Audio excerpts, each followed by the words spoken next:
안녕하세요. 저는 도서임교회 심용균 목사입니다. 오늘은 시편 1편 1에서 2절 말씀, 누가복음 22장 31절에서 32절 말씀을 통해 2026년 어디에 서야 하는가라는 말씀의 제목으로 하나님 말씀 나누도록 하겠습니다. 지난번에 제가 시편 1편을 다루고 설교했었습니다. 1편에 대한 전반에 대한 내용을 다뤘는데 제가 질문을 주셨어요. 설교를 듣고 연락을 받았고 중요한 질문을 하나를 받았는데, 말씀하신 것처럼 시냇가에 심겨진 나무가 복이라는 건 알겠는데, 그런데 그 말씀은 이해하지만 정말 말씀이면 됩니까? 라는 질문이었습니다. 말씀이면 정말 이길 수 있습니까? 라는 질문을 받았습니다. 그분은요, 이 말씀에 대한 것, 효력에 대한 것을 효용성에 관한 질문을 한 거겠죠. 진짜 말씀이 그렇게 내 정말 피부에 와 닿는 것처럼 힘이 있는 건가, 또 우리가 도움이 되는가라는 질문이었던 것 같아요. 아니, 이건 정말 단순한 질문은 아니었고 믿음이 있는 분이었기 때문에 애써보고 씨름해 보면서 가졌던 질문입니다. 말씀이 정말 이길 수 있습니까? 라고 하는 어떤 말에는 지금 살고자 하는데 본인의 삶이 퍽퍽한 거예요. 그래서 잘 안 돼요. 답답해요. 그래서 아마 질문을 했던 것 같아요. 자기도 모르게 화가 절제가 안 되고 확 올라오는 이 상황 가운데 정말 내가 믿는 사람인데도 내가 믿음이 없는 건가, 이런 고민과 고뇌 가운데 그 여러 가지 생각을 가지고 질문하신 것 같더라고요. 여러분한테 한번 말씀을 생각하면서 오늘 이 말씀을 조금 더 그러면 다뤄보고, 또한 이 말씀이 어떤 능력에 어떤 이유로 우리에게 주어졌는가라는 것을 살펴보고자 하므로 오늘 말씀을 좀 더 깊이 있게 답해보고 살펴보려고 합니다. 먼저 시편 1편에 대한 걸 나눴는데 전체적 방향을 잠깐 상고해 보면 이렇습니다. 시편 1편에 복 있는 사람이라고 하는데, 이것은 복 있는 사람이 되기 위해 무언가를 내가 해야 한다, 무엇을 해라라고 명령하지는 않는다라고 했습니다. 그 이유는 간단한데 가장 큰 건 우리가 그럴 능력이 없기 때문입니다. 그러니까 쉽게 우리가 그 일들을, 우리가 무언가를 행함으로 복을 얻을 수 있는 존재가 아니라는 거죠. 하다못해 우리는 방향을 바르게 바로 잡을 수 있는 실력이 없습니다. 우리는 어떻게 기울어져 있어요? 죄의 방향으로 기울어져 있다라는 것을 말씀을 통해 살펴봤죠. 그러니까 무언가를 하라고 요구하는 건 우리에게 능력이 없기 때문에 그런 요구가 아니라고 했습니다. 반대로 이 말씀은 우리에게 주는 특별한 은혜, 또 우리에게 주는 그런 존재라는 선언의 말씀이라고 이야기를 나눴죠. 지난번 설교를 했기 때문에 이 이야기들을 다루진 않습니다. 그러면 오늘 그런 의미 가운데 이 말씀이 갖고 있는 또 하나의 점층적 구조에 대해 하나 더 나눠보려고 합니다. 시편 1편 1절 말씀 먼저, 오늘 본문이 이렇게 시작하는데 같이 읽을까요? 시작. 복 있는 사람은 악인들의 꾀를 따르지 아니하며 죄인들의 길에 서지 아니하며 오만한 자들의 자리에 앉지 않고. 자, 여기서 말한 것처럼 복이 근거가 행동이 아니라고 했고, 지난번 나눈 것처럼 이동에 가깝다 했습니다. 정확하게는 소속에 어떻게 옮겨졌기 때문에, 소속이 이렇게 옮겨졌기 때문에 복이라고 했습니다. 그래서 그 나눔으로 알려드린 건데, 이건 축하합니다, 당신은 복된 사람입니다 라는 원어적 뉘앙스가 훨씬 더 강하다고 했습니다. 그죠? 자, 그렇게 이야기하는 건 본문이 의도적으로 이렇게 우리가 어떤 복을 누리는 거냐라고 하는 것을 설명하기 위해서, 그렇지 않으면 내버려 두면 어떤 일이 벌어지는지를 비교하고 있습니다. 그죠? 어떤 일이 벌어지는가, 어떤 존재인가. 우리는요, 그 죄라고 하는 것이 얼마나 점층적으로 더 커지는지에 대한 걸 설명하는 겁니다. 지난번엔 제가 설교할 때 뭘 얘기했냐면 워터 슬라이드 같은 설명을 했었습니다. 제가 지역을 잘못 알았었는데 거기 어디죠? 얼음골 있는데. 네? 미래양 감사합니다, 집사님. 역시 집사님이 냉정하게 그때 그러셨어요. 근처 아닙니다. 이렇게 가깝지 않습니다. 경산하고는 안 가깝습니다. 이렇게 확실하게 알려주셨는데, 아무튼 그때 제가 워터 슬라이드 잠깐 설명했었는데 마치 이런 겁니다. 사실 가만히 있으면 쭉 죄의 방향으로 빨려 들어가는 것처럼 죄 그쪽으로 우리가 향하고 기울어져 있다. 이것을 좀 불어난다는 의미로 오늘 설명할 건데, 눈덩이가 이렇게 불어나는 거 있죠. 한 번, 두 번 굴려지면 계속해서 굴러가는 거. 오늘은 그 이미지가 조금 더 정확한 이미지인 것 같아요. 눈 굴려 보셨죠? 언덕 위에서 작은 눈덩이를 하나 놓고 그 놔두면 떼글떼글떼글 굴러서 그 속도와 크기가 커지는 것. 그런 것처럼 오늘 우리 존재가 그렇다고 오늘 시편 1편의 말씀이 말을 하고 있습니다. 첫 번째요. 뭐 어떻게 커지는가? 1절에 보면 꾀를 따르지 아니하며 길에 서지 아니하며 오만한 자들의 자리에 앉지 아니하며 있습니다. 먼저 꾀를 따르고 서고 앉는다라는 구조를 말하고 있는데 이게 어떻게 죄의 운동성 커지는 건가 보세요. 첫 번째요. 먼저 꾀를 따르지 아니하라고 한 것에 따르다라는 말은 할라크라는 단어를 쓰고 있더라고요. 이건 뭐냐면 행동하다라기보다는요. 그러니까 무슨 말이냐면 방향을 더 의미하는 겁니다. 실제로 뭔가 방향성을 보고 내가 그것에 영향을 받는 겁니다. 세상적 논리가 있습니다. 따르다라고 하는 건 뭐냐면 그의 방향성을 보면서 내가 좋아 보이는 것, 생각을 갖게 하는 겁니다. 취하다, 가져오다, 판단하다 뭐 이런 단어로 원어적인 의미를 썼는데 이것은 어떤 거? 첫 번째 우리가 우리 눈에 들어왔을 때 그 꾀를 따른다. 우리가 그 방향의 단계에 그쪽으로 시선이 옮겨지는 거. 여러분이 시선이 옮겨지는 것 위험하지 않다고 생각할 수 있습니다. 그런데 그것이 얼마나 크게 불어나는지 보세요. 두 번째 뭐라고 하냐면 처음에 꾀를 따르지 않고 그 다음엔 어떤 모습이죠? 죄인들의 길에 서지 아니하고라고 했습니다. 우리가 시선이 그렇게 방향을 따르기 시작하면 죄인들의 길에 서게 된다는 말이에요. 뭐예요? 서다라고 하는 말도 잠깐 스치는 것이 아니라 그곳에 머물러 있다라고 하는 걸 말하고 있습니다. 반복돼요. 그리고 익숙해져요. 서 있다 보면 그곳이 내 자리가 되는 겁니다. 그러다 보면 어떤 경고가 들려도 들리지 않습니다. 양심의 가책을 받지 않습니다. 무감각해지는 거죠. 생각이 나의 자리를 행동으로 옮기고 그 죄인의 길에 서 있게 되는 거. 그런가 하면 뭐예요? 그 다음에 앉다라고 했습니다. 그죠? 앉아요. 앉는다. 이 자리는 이제 이미 오만한 자리가 나의 자리가 됐고 오만함이 내가 된 겁니다. 놔두면 이렇게 커진다라고 하는 죄의 운동성이 커진 건데 놔두면 우리가 단순히 그런 좋은 생각일 수 있어라고 하는 사고를 넘어서서 지금은 죄의 중심에 있는 것이라고 설명하고 있는 겁니다. 이 원리가 어떤 건지 성경에 나온 이야기를 하나 더 설명을 해보려고 하는데요. 사무엘하 11장에 가면 이렇게 기록되어 있습니다. 사무엘하 11장 1절입니다. 같이 읽어볼까요? 시작. 그 해가 돌아와 왕들이 출전할 때가 되매 다윗이 요압과 그에게 있는 그의 부하들과 온 이스라엘 군대를 보내니 그들이 암몬 자손을 멸하고 라빠엘 에워싸고 다윗은 예루살렘에 그대로 있더라.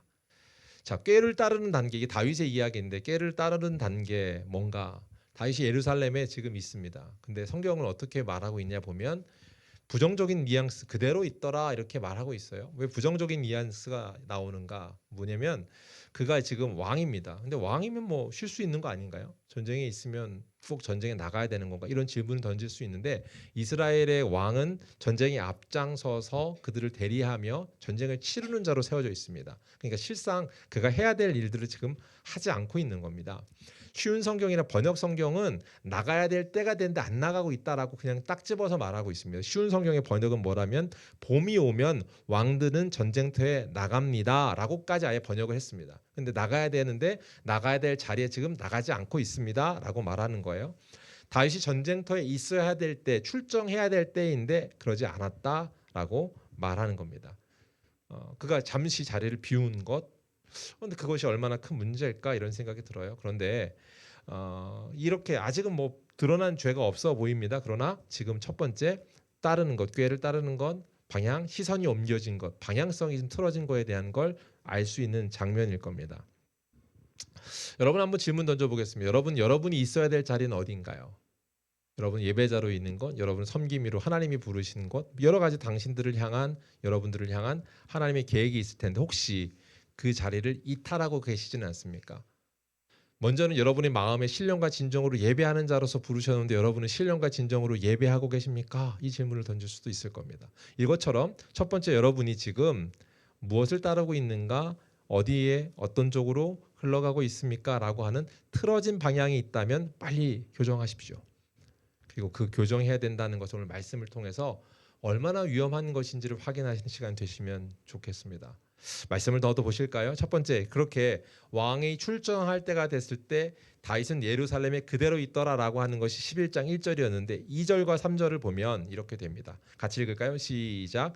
저녁 때에 다시 그의 침상에서 일어나 왕궁 옥상에서 거닐다가 그곳에서 보니 한 여인이 목욕을 하는데 심히 아름다워 보이는지라 다윗이 사람을 보내 그 여인을 알아보게 하였더니, 자, 뭐라고 설명하냐면 저녁 때에 그가 이상한 길을 가고 있다라는 것을 암시하는 성경 구절이 계속 나옵니다.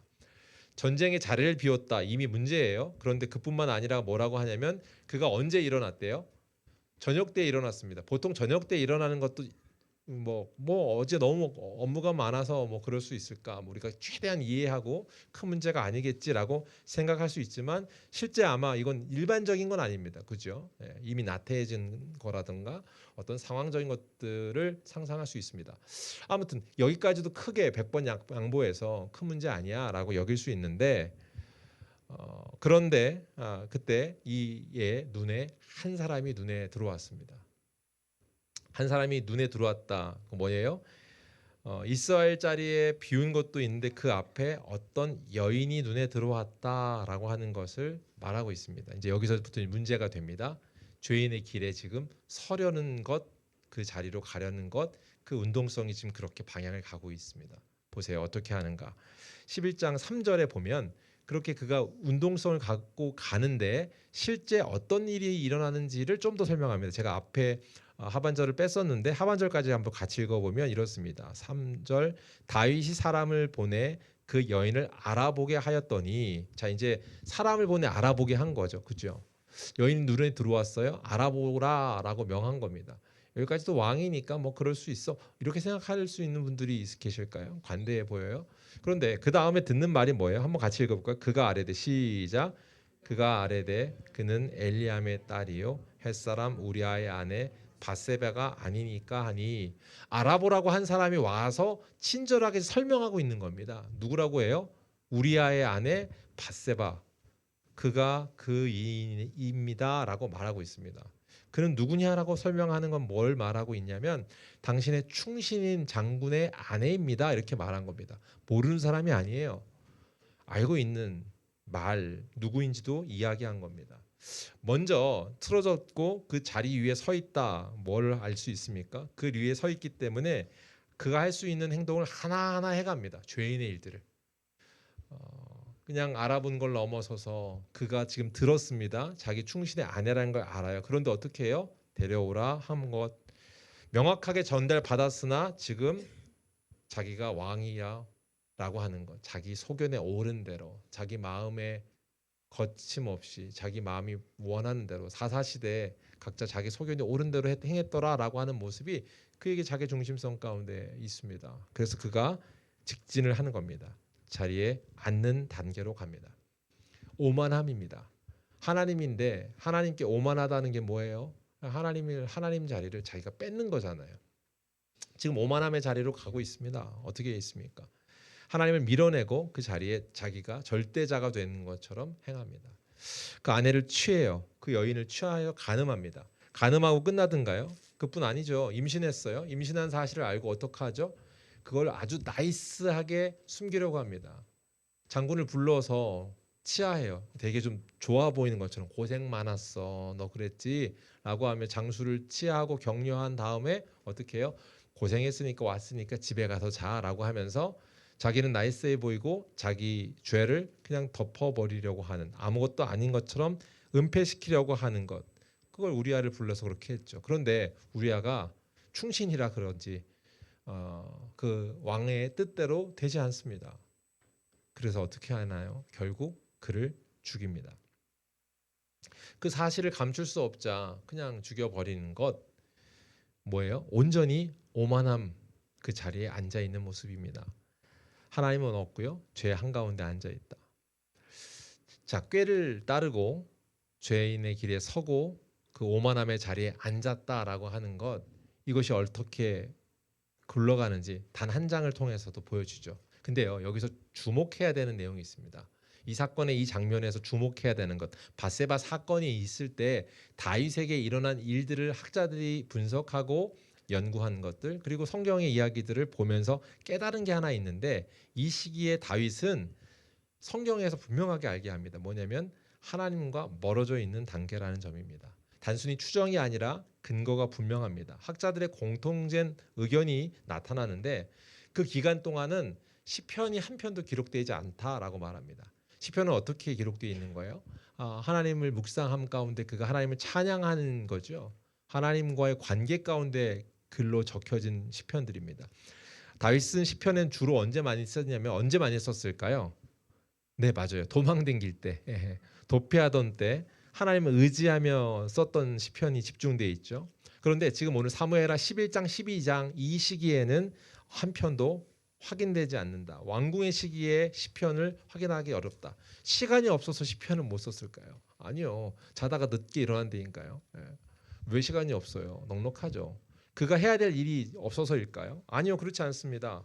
사역도 있어야 되고, 사역이 분명히 있어요. 전쟁을 가서 나가서 해야 될 일이 있다니까요. 사역도 있지만 묵상도 있어야 하지만 그 모든 것들이 없습니다. 하나님과 함께하며 해야 되는 사역도 하지 않고 묵상도 없는 상태, 그게 이 시기 문제일 겁니다. 그런가 하면 성경의 표현을 봐도 그렇습니다. 다윗을요, 월터 브루그만은 사무엘서의 다윗 신앙의 특징을 설명하면서 뭐라고 했냐면 하나님께 묻는 왕이라고 했습니다. 다윗이 참 잘했어요. 중요한 일들을 맞이할 때마다 하나님께 어떻게 해야 되는지를 묻는 사람, 그게 이제 그의 특징이라고 보여지는 건데, 이 시기에는 어떨까요? 11장쯤에 왔을 때 전후에 보면 그는 하나님께 묻는 일이 없습니다.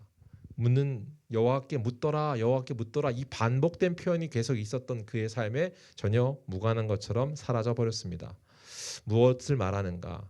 주석가들이 이것을 지적하는데 도덕적 타락의 문제가 아니라 영적 의존하는 구조가 약화됐기 때문이라고 하면서 정리했어요. 제가 이 문장을 보는데 참 와 닿았는데, 보세요. 뭐라고 하냐? 다윗의 문제는 욕망의 크기라기보다 말씀이 개입되지 않은 공간에 자신을 오래 두었다는 것입니다. 그러므로 다윗의 몰락은 갑작스러운 도덕 실패가 아니라 말씀의 흐름에서 벗어난 시간이 누적된 결과입니다.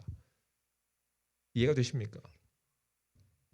그가 지금 무엇을, 이 기록을 어떻게 봐야 하는가라고 하는 것이 전 이 정리가 참 명확하구나라고 느껴졌어요. 다윗의 상태가요, 지금 말씀과 멀어진 겁니다. 하나님 묵상하지도 않고 하나님과 관계도 없을 뿐만 아니라 그가 분명한 것, 그가 함께 해야 되는 것, 그것이 어떻게 해요? 오래 거리를 두었다는 것에 누적된 결과로 그가 지금 왕이 되려고 하는 것, 진짜 참 왕이신 그를 따르는 것이 아니라 오만함으로 그 자리를 빼앗으려고 하는 것, 그게 이제 오늘 성경에 드러난 문제이지요. 정리해보면 분명합니다. 그가 말씀과 멀어져 있구나라는 거죠. 여러분, 만약 혹 여러분이 말씀이 여러분에게 운행하여 여러분에게 솔리로 들려 역사하지 않는 상황, 혹시 그것이 오래 방치되어 있습니까? 두려워하십시오. 그리고 그 말씀 앞으로 다시 나가는 것들을 하는 겁니다. 그리고 읽는 중에 또는 듣는 중에, 말씀을 보는 중에 여러분에게 말씀하시고자 하시는 하나님의 뜻과 생각, 마음이 있습니다. 그걸 여러분 반응하는 거, 그것에 대한 반응하는 거, 그게 여러분 복입니다. 애쓰십시오. 오늘 여러분 이제 성경 일독 가져가셔잖아요. 하루에 두 장 정도 되고 서장 안 되거든요. 이거 해보는 거예요. 그러면서 여러분이 애쓰는 겁니다. 그리고 그 시간 동안 진짜 그 일을 통해 하나님이 하시는 말씀의 음성을 그날 한 구절이라도 꼭 찾아서 하나님, 내가 이 일들을 나에게 허락하신 말씀을 묵상합니다. 양이 많지 않다고 막 3독 5독 하는 그 목적을 하지 않더라도 이걸 꾸준히 하는 것들을 해보십시오. 제가 이거 한 거를요, 딱 반으로 접으면 토다 노트에 딱 들어가게끔 돼 있습니다. 그래서 토다 노트에 넣어서 껴서 토다를 하면서 그 묵상한 것들을 하나씩 해보시는 거예요. 할렐루야. 가까이 가는 저와 여러분, 2026년에 복이 넘치는 우리가 되기를 주의 이름으로 축복합니다. 자, 그런데 이 말씀을 나누다 보면, 다윗 이야기를 하다 보면 하나 실망스러운 사람들이 생깁니다. 무슨 말이냐면, 그렇게 믿음이 좋던 다윗인데, 다윗도 그렇게 수많은 믿음의 고백을 했던 다윗인데, 만약 다윗이 이렇다면 하나님을 간절히 바라던 그가 이렇게 그의 했던 기존에 했던 고백은 뭘까라는 생각이 들며 무색해지는 것 아닌가? 그러면 다윗도 무너졌다면 우리도 무너지는 것 아닌가? 라는 질문을 하는 겁니다. 말씀을 한번 보실까요? 시편 1편의 3절 말씀인데 한번 같이 읽어볼까요? 같이 읽겠습니다. 시작. 그는 시냇가에 심은 나무가 철을 따라 열매를 맺으며 그 잎사귀가 마르지 아니함 같으니. 서두에 질문했는데 말씀이 우리를 잘 지킬 수 있는 힘이 됩니까? 라는 질문을 했는데 그 질문의 의도는 어떤 거냐면 말씀이 나에게 어려운 상황이 왔을 때 이길 방패입니까? 라는 질문이었던 것 같아요. 싸워 이길 힘이 되나? 실제 성경은 힘이 된다고 말하는 구절들이 있습니다. 그런데 오늘 말씀에서는 조금 더 구체적으로 설명하는 부분인데 여기서는 싸우는 전쟁의 용어가 아니라 생명의 원리로 설명하고 있습니다. 생명의 원리가 뭐냐? 여러분 실제로 이것이 말씀이 우리의 무기가 되는 것, 우리에게 우리가 이길 힘이 되는 것에 대한 것은 전제가 있다니까요. 그게 뭐냐면 우리의 생명이 살려서 우리가 살아남을 통하여서 승리하게 하는 건데 그게 뭐냐? 오늘 말씀을 보면 이렇습니다. 말씀에서 익숙한 단어, 신앙의 언어는 싸운다, 이긴다, 돌파한다 뭐 이런 것들의 용어가 아니라 뭐라고 하냐면 생명의 언어예요. 열매를 맺으며 잎사귀가 마르지 아니함과 같다. 생명이 작동하게끔 하는 일들을 일으키신다라고 말하고 있어요. 무슨 말이냐면 말씀이요 여러분을 생동하게 하는 것을 통하여서 말씀의 능력이 나타나는 겁니다. 여러분에게 공급하고자 하시는 말씀을 부어주심으로 그 말씀이 말씀 자체가 능력이 되어서 나타나는 거예요. 여러분이 그 말씀을 도구로서 휘둘러서 무언가를 하는 게 아니라 그 말씀 자체가 여러분 안에 생동하는 것. 다시 말하면 말씀이신 예수 그리스도가 여러분의 방패와 무기가 되는 것처럼 여러분이 다루는 도구가 아니라 그분이 내 안에 내주하심으로 그 자체가 생명이 되어서 살아나는 겁니다. 오늘 말씀을 통해서 이 일들을 기억하시는 겁니다. 말씀은 우리를 강하게 만들지 않지만 말씀이 여러분을 그 하나님 곁에 묶어두는 역할을 합니다. 말씀이 여러분을 묶어둔다는 게 무슨 말을 말하는 걸까요? 붙들어둔다는 건 뭘까요? 우리가 순간순간 후회할 일들, 어려운 일들, 실수하는 일들을 합니다. 그때 하나님의 이 말씀이 우리를 묶어둠으로 브레이크를 거는 겁니다. 더 넘어가지 않도록 하는 작용들을 하는 겁니다. 마치 아까 다윗이 눈이 그 방향성에 따르다 쫓다라고 할 때 말씀이 그의 작동을 하면 멈춰서게 하는 거예요. 말씀과 가까이 하고 있던 시절이었더라면 그 문제에 대한 브레이크가 될 거다라고 말하는 것을 설명하는 겁니다. 이해가 되십니까? 한 번 더 생각해 보시죠. 우리 삶에 어떤 일들이 있는가? 저는 올해 한번 이제 신방하고 만난 이들을 정리하면서 이제 기도 노트가 있으니까 하다가 이 설교를 준비하게 한번 해봤는데 2025년에만 해도 깨질 법한 가정들, 결정적인 극단적 선택 상황을 둔 가정들이 있었습니다. 계속 만났으니까 세어보니까 9가정이더라고요. 올해만 해도 제가 만나서 상담하거나 신방하거나 또 교제했던 가정의 이야기를 들은 가정들이 9가정 정도가 이렇게 되더라고요. 이 일들이 어디 그냥 뭐 우리가 아는 먼 나라 이야기는 아닐 거 아닙니까? 쉽게 말하면 가정이 하나 지키는 것만 해도 참 어려운 일입니다. 예. 결혼 생활을 한다는 것 자체도 참 힘든 거고 그것들을 지켜나간다는 것들이 뭐 단순히 극단적으로 이혼할래 이게 아니라 불화라는 걸 통해서 본인들이 생각하지 못하는 어려움들을 만나게 되죠. 근데 그 가운데 그런 상황 가운데 우리가 브레이크 작용을 해주는 것들은 무엇인가라는 걸 생각해 보는 겁니다. 이 사건, 이 브레이크를 잘 소개해 주시는 사람으로 저는 오늘 베드로를 소개하려고 하는데요. 베드로 그가 예수님을 참 사랑하는 우리가 수제자라고 알고 있는 사람이죠. 예수님을 정말 사랑했습니다. 그리고 예수님을 사랑하는 게 진심입니다. 그리고 열정도 있습니다.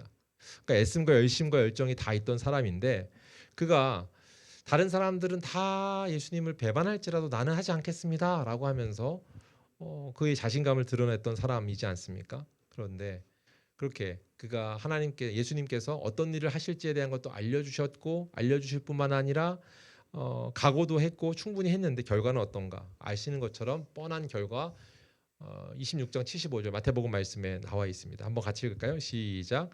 이에 베드로가 예수의 말씀을 닭 울기 전에 내가 3번 나를 부인하리라 하심이 생각나서 밖에 나가서 심히 통곡하니라. 그가 실제로 그 일들을 이제 부인해버린 상황이 벌어졌습니다. 근데 그렇게 부인하고 나서 닭 우는 소리를 듣고 그가 하셨던 말씀이 생각이 났습니다. 말씀이 생각났다는 건 뭘까요? 얼마나 직접 들었고 결심도 했는데 지금 그 존재는 힘없는 것처럼 그냥 쓰러져 버립니다. 근데 힘없는 존재로 쓰러져 버리지 않는다가 아니라 그를 붙잡아 주는 게 있다라는 것을 가르쳐 주는데 그것이 말씀이라고요. 그가요 어떤 사람이었습니까? 정말 보세요. 진짜 말씀이 있었던 사람이고 믿음이 있었던 사람이잖아요.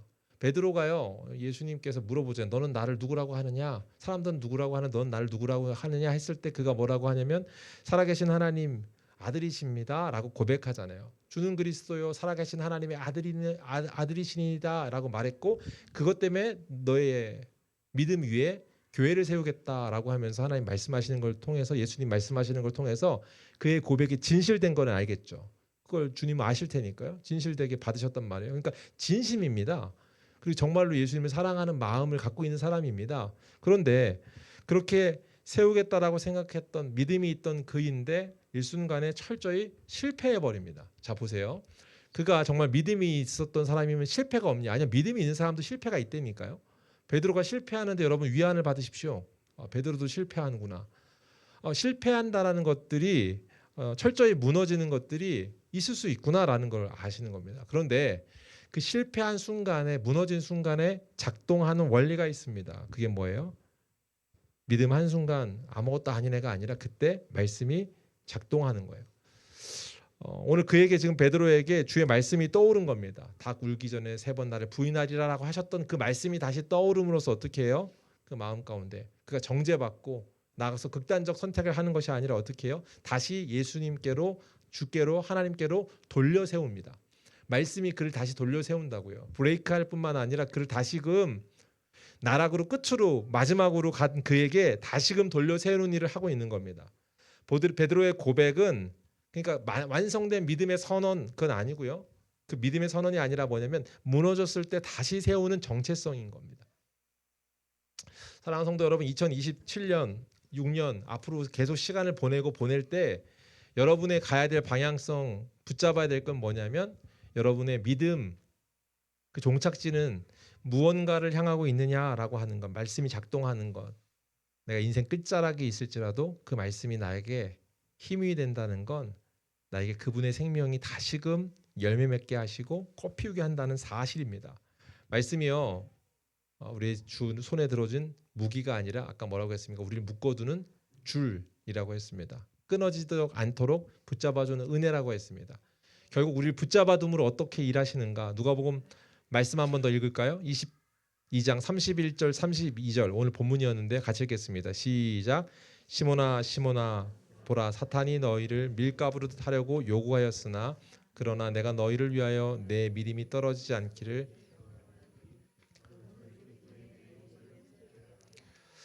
네, 베드로 완전히 졌습니다. 실패했습니다. 그런데 베드로가 완전히 실패했지만 베드로를 놓지 않는 분이 계셨다고요. 주님의 기도가 그를 붙들고 있습니다. 내가 너를 위하여 내 믿음이 떨어지지 않기를 기도하였다.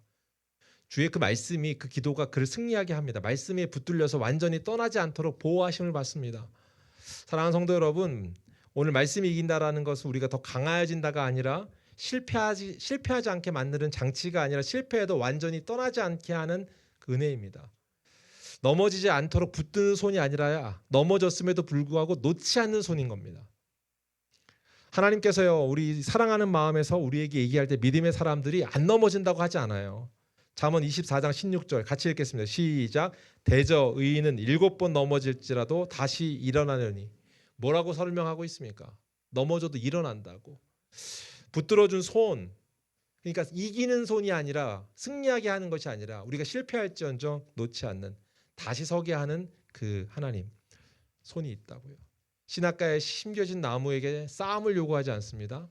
나무랑 싸우라고 또는 가뭄을 이겨내라고 결단하라고 그런 말 하지 않아요.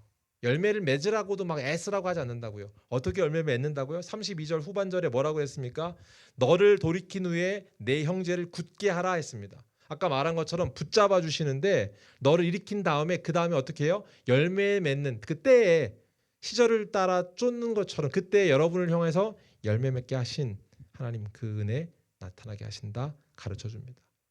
베드로가 통곡하고 도망칠 때 말씀이 말하는 거예요. 내가 너를 놓지 않는다. 사랑하는 성도 여러분, 오늘 말씀을 기억하십시오. 그리고 우리가 하나 정리해야 될 것이 무엇인지를 확인하십시오. 2026년 어디에 서야 합니까? 라고 질문했습니다. 그때 여러분이 서야 할 자리를 저한테 묻는 것이 아니라 주님이 이미 여러분에게 알게 하십니다. 여러분에게 알게 하신다고요. 여러분이 서 있어야 될 자리. 주님께서 여러분이 서야 될 그 자리에 합당한 열매로 맺게 하십니다. 아까도 나눈 것처럼 너를 돌이킨 후에 내 형제를 굳게 하라라고 하는 것처럼 돌이키게 하시는 붙잡은 분이 계시고 돌이킨 다음에 사용하시겠다 하시는 그때에 맞는 걸음이 되는 2026년이 되기를 주의 이름으로 축복합니다. 그의 합당한 걸음으로 나아갈 때 저와 여러분이 굳게 깊게 나아가게 될 줄 믿습니다.